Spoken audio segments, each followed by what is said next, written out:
Zona Debate. Hoy tendremos el placer de conversar con la primera mujer directora de la Oficina Nacional de Meteorología, la ingeniera Gloria Ceballos. Por supuesto, debemos darle la bienvenida a nuestros compañeros de nuestro departamento de prensa, Mirla Soto y Fran Pacheco. Agradecer la presencia, como siempre, del licenciado César Duvernay, quien nos acompañará durante esta entrevista. Sean todos bienvenidos. Don César.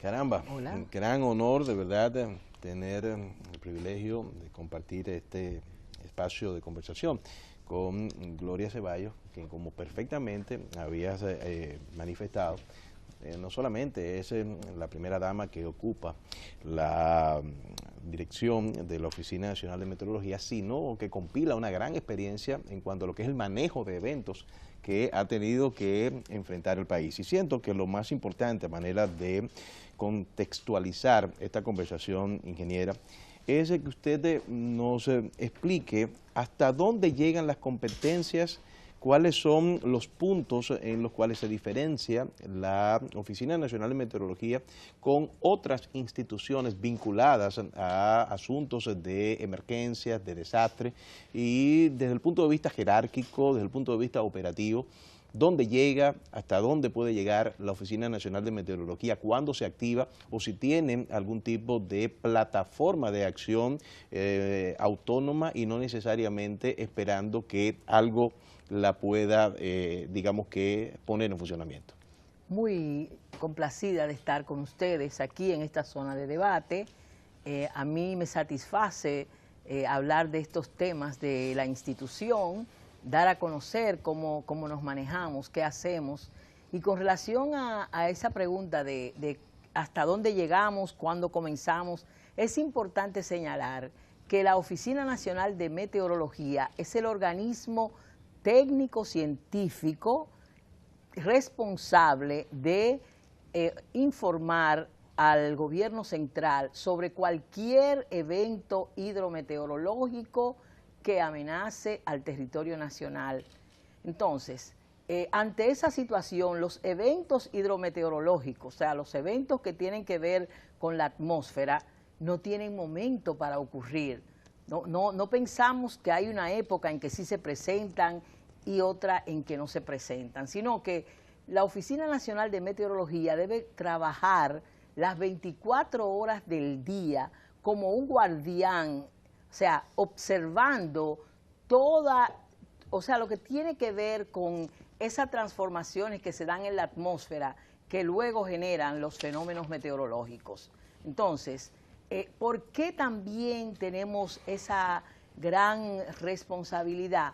Porque somos el organismo que activa al Centro de Operaciones de Emergencia. Muy importante esa observación que usted hace, ¿eh? Esa institución que ustedes ven, el Centro de Operaciones de Emergencia, que es un organismo operativo, como bien le señalé, es la que también maneja a todas las instituciones que luego van a dar respuesta ante cualquier amenaza, no solamente hidrometeorológica, como el caso de los fenómenos que nosotros nos encargamos de activar al COE, sino cuando hay algún sismo, algún siniestro que pueda amenazar o que haya ocurrido en el territorio nacional. Entonces, la Oficina Nacional de Meteorología tiene esa gran responsabilidad. Por lo tanto, nosotros nos consideramos eje transversal de todas las instituciones del país, vamos a decirlo así. ¿Por qué? Porque tenemos que ver con la aeronáutica, tenemos que ver con el turismo, tenemos que ver con las instituciones que manejan emergencia, tenemos que ver con las instituciones que manejan las obras públicas. Y así como desde hace muchos años nuestra institución, desde los años 50, ha venido perteneciendo a diferentes ministerios. Antes no eran ministerios, eran secretarías. De igual manera, nos hemos dado cuenta que en todas esas instituciones a las cuales hemos estado adscritos, respondemos de manera que somos ente fundamental. ¿Por qué le digo esto? Porque en los años 50 la Oficina Nacional de Meteorología pertenecía a la Armada de de República Dominicana. La antigua Marina. A lo que era la Marina, exactamente. Entonces, ahí en la Armada llegamos a tener un director que era un contraalmirante, o sea que, por ejemplo, en los años 70, el director de meteorología era el contraalmirante Riz Santamaría, pero de igual manera hemos pertenecido a lo que era la Secretaría de Obras Públicas antes, que ahora es el Ministerio de Obras Públicas y es al cual pertenecemos en el momento actual. Pero hemos pasado también por lo que actualmente es el Instituto Dominicano de Aviación Civil. Entonces, toda esa vivencia, siendo una institución adscrita a una de esas secretarías o de esas direcciones generales, nos ha permitido dar el soporte que tiene que ver con nuestra función de organismo técnico-científico encargado de alertar a la población cuando hay alguna amenaza hidrometeorológica. Mirla. Directora, ya sabemos que usted tiene 12 años en la institución. ¿Cómo ha hecho para cambiar la imagen? ¿Cómo ha hecho para que la gente crea en la ONAMED? Hay algo que tengo que señalar. Tengo 12 años como directora. Como directora. Pero me pueden calcular la edad porque la voy a decir. Entré a meteorología a principios del 79, lo que quiere decir que me tocó vivir el huracán David. Y aunque luego pasé unos años fuera de la institución, fue este vínculo como técnica de la institución lo que me permitió darme cuenta de cuáles eran las necesidades, cuáles eran nuestras debilidades, cuáles eran nuestras fortalezas. Y cuando me tocó asumir la dirección de la institución, pues nos enfocamos en trabajar esas debilidades que hacían que la población no tuviera esa confianza en las informaciones que ofrecía la Oficina Nacional de Meteorología. ¿Cuáles eran esas debilidades? Si se pueden decir. Claro que se pueden decir. Porque están superadas. Bueno, están superadas, así es. A mí, yo con orgullo lo digo, no quiero decir que porque sea la directora, pero sí nos hemos enfocado mucho. De las debilidades que podíamos señalar era la poca imagen que teníamos, o sea, ante la población, en el sentido de que la institución no lucía atractiva. Por ejemplo, yo estoy mirando aquí el Canal 4 y veo que ahora luce remozado. Eso va a dar más confianza a los inversores para estar aquí en este canal. Y con nosotros pasó igual. Yo dije, no, meteorología tiene que transformarse. Nosotros tenemos que presentar otra cara. No sé si será por el hecho de ser mujer. Las mujeres nos encantan las cosas bien pintadas, las cosas bien organizadas. Los técnicos nuestros, a mí me da orgullo de decirlo, son profesionales de la meteorología, egresados de universidades fuera del país, no porque no quisieran prepararse aquí, sino por el hecho de que la carrera de meteorología como carrera hay que estudiarla en España, en Estados Unidos, en Costa Rica, en Argentina, y esos técnicos nuestros, profesionales de la meteorología, se han preparado estoy hablando desde los años 60, 70, 80, en esas universidades. Sin embargo, no nos vendíamos como producto hacia la población, no presentábamos esa imagen. Había también un poco de apatía de parte de la presentación de los técnicos nuestros. El hecho de los bajos salarios influía mucho. Una serie de circunstancias que nosotros comenzamos a revertir y para satisfacción nuestra y de la población, porque el hecho de que la población confíe ahora en las informaciones que servimos, que era la misma que servíamos antes, porque era con profesionales de la meteorología, pero que ya la población se ha empoderado de nosotros, en el sentido de que cuando meteorología dice que algún fenómeno meteorológico, valga la redundancia, nos va a afectar, pues la población toma las medidas que tiene que tomar Y hemos visto cómo en los últimos años esto ha ido en beneficio de que las pérdidas de vidas humanas son cada vez menores cuando tenemos algún evento extremo afectando el territorio nacional. Y el hecho de la gran responsabilidad de activar al Centro de Operaciones de Emergencia nos compromete más a hacer cada vez un trabajo más delicado para ofrecer esas informaciones. Fran. Directora, hace un rato usted mencionaba que la ONAMED vinculaba a sectores como educación, salud pública, turismo, obras públicas, turismo, aeronáutica, de modo que medio ambiente. Correcto. Resulta ser delicado en algún sentido cuando se emite, por ejemplo, una alerta meteorológica y se debe detener en algún punto el turismo, por ejemplo. ¿De qué manera se vincula? Porque las personas simplemente escuchan ya cuando se va a emitir una alerta meteorológica o alerta verde, roja, pero hay un comité de emergencia. ¿Cuál es el procedimiento, el interín, antes de pasar este proceso de declarar alertas con relación a la ONAMED, el COE, la Defensa Civil? ¿Cuál es el procedimiento cuando ocurre o empieza un evento meteorológico que pudiera afectar a la República Dominicana?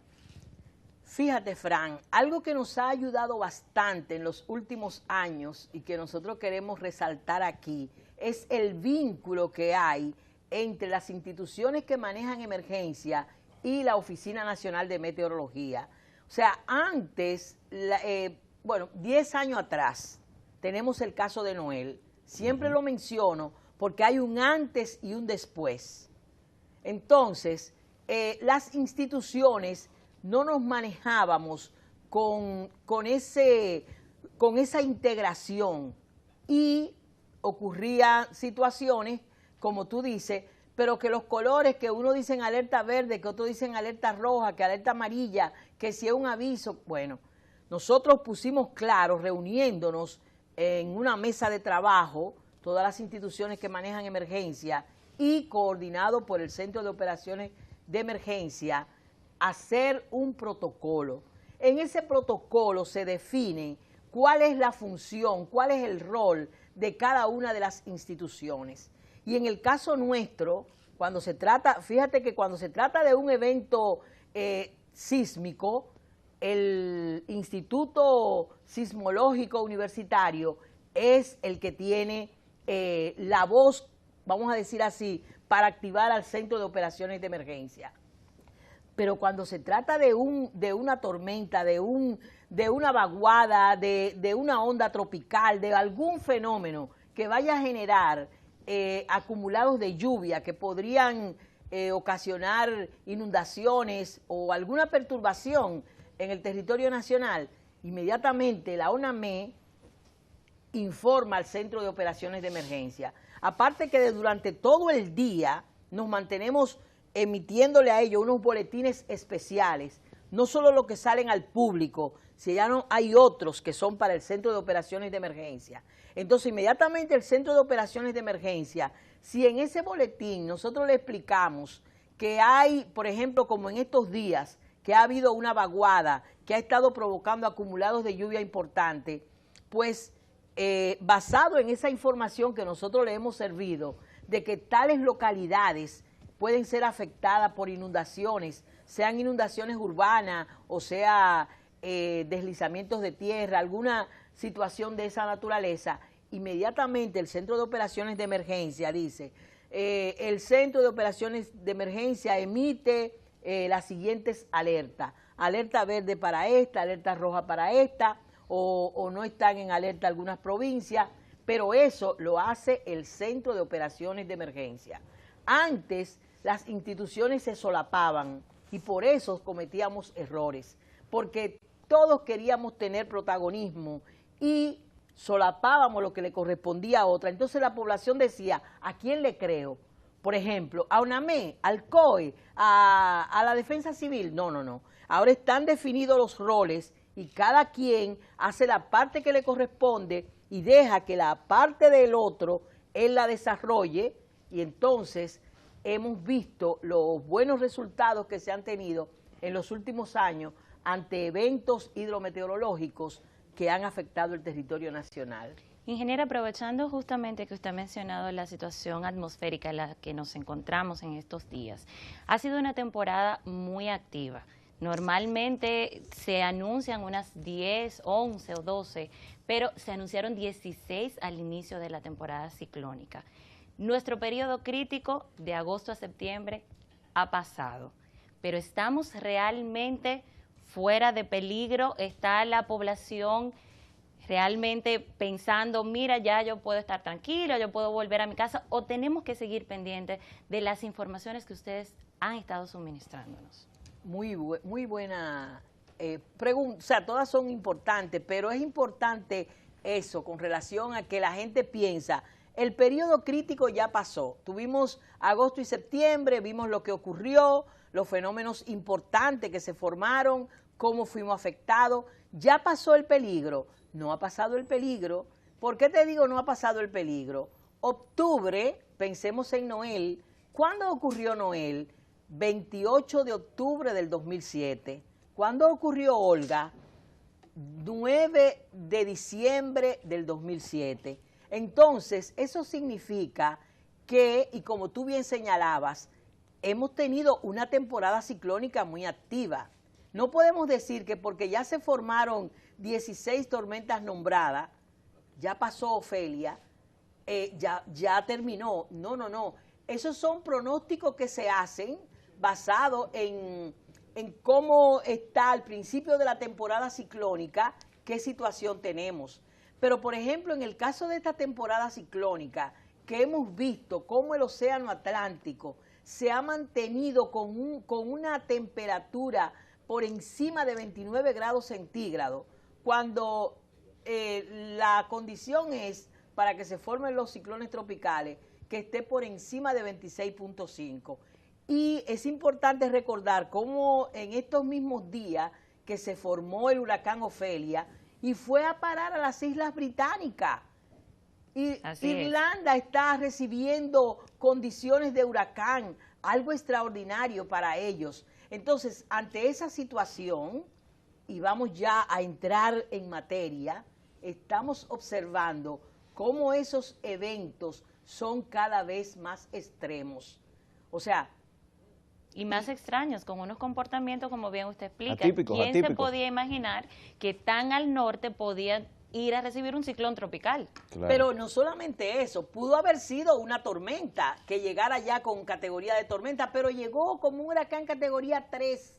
Eso quiere decir que las temperaturas del Atlántico en esas altas latitudes le estaban aportando la misma energía que le aporta el trópico. O sea, es algo totalmente anormal. O sea, y ahí entonces entramos en lo que es el calentamiento global. O sea, ya vemos cómo las temperaturas del océano en pleno octubre, ya como quien dice en la última, prácticamente en los últimos días de octubre, todavía esas temperaturas del Atlántico, cuando en las latitudes altas estamos en otoño, todavía tenemos esas situaciones. Y ni qué decir de los incendios forestales que se han estado produciendo en Portugal y en Galicia, donde ya van más de 37 personas fallecidas, y las que ocurrieron en California, porque así como hemos tenido esos eventos extremos, tipo ciclón tropical, en California es lo contrario, en California es una sequía extraordinaria, o sea, son eventos extremos que antes no se daban con tanta frecuencia. Claro. Bueno, Frank. Siguiendo ese mismo tema, hablando de ciclones de temperaturas bastante altas, ¿la República Dominicana en qué punto se encuentra de preparación para aceptar o combatir o resistir de alguna manera estos tipos de eventos? Bueno, que señalando lo que tiene que ver cómo estos eventos son cada vez más extremos, en el sentido de tener un Irma categoría 5, un huracán peligrosísimo, superior a todos los que se habían formado en el Atlántico Norte en los últimos años, no se tenía registro de una de esa magnitud, teniendo luego detrás un huracán María, también categoría 5, teniendo, como bien le señalaba, a Ofelia, que se va al este, noreste, y afecta a las Islas Británicas. Entonces, José la también se pregunta creó. que nos hacemos es, José, que se quedó ahí en el Atlántico, en aguas abiertas del Atlántico, pero generándonos una vaguada que estuvo provocando lluvias casi por 2 semanas consecutivas. Entonces, la pregunta siempre viene, ¿estamos preparados? El país como país ha estado trabajando en lo que tiene que ver con la adaptación a estas situaciones que se van presentando. Bueno, hay también varios organismos de los cuales nosotros también formamos parte, como es el Consejo Nacional de Cambio Climático, que ha estado alertando sobre estas situaciones, ha estado presentando los diferentes escenarios que se van a ir, valga la redundancia, presentando de aquí al 2100, por ejemplo, cómo las temperaturas van a seguir incrementándose, porque desde la revolución industrial hasta acá, lo que hemos visto es una elevación de las temperaturas exponencial, o sea, con relación a lo que eran los valores que teníamos antes de la revolución industrial. Y entonces de lo que se trata ahora es de adaptación y mitigación. Doña Gloria, nosotros vamos a ir a una breve pausa. Este es un punto muy importante que trataremos cuando regresemos, porque el cambio climático es una realidad que todos tenemos que afrontar. Pero hay otra cosa que yo quiero que afronte, que enfoquemos. ¿Sabes? Claro. Porque es que la ingeniera ha hecho un trabajo excepcional. Así es. Y hay que reconocérselo. Pero meteorología también es igual a recursos tecnológicos, es igual a presupuesto. Entonces yo no sé si ella tiene el instrumental para que todas esas buenas acciones e intenciones no solamente se mantengan, sino que puedan ir a la velocidad que demanda este tipo de cosas, sobre todo en el momento en que estamos conociendo el presupuesto nacional. ¿Qué te parece si ella te responde luego de la pausa? Vamos a preguntar.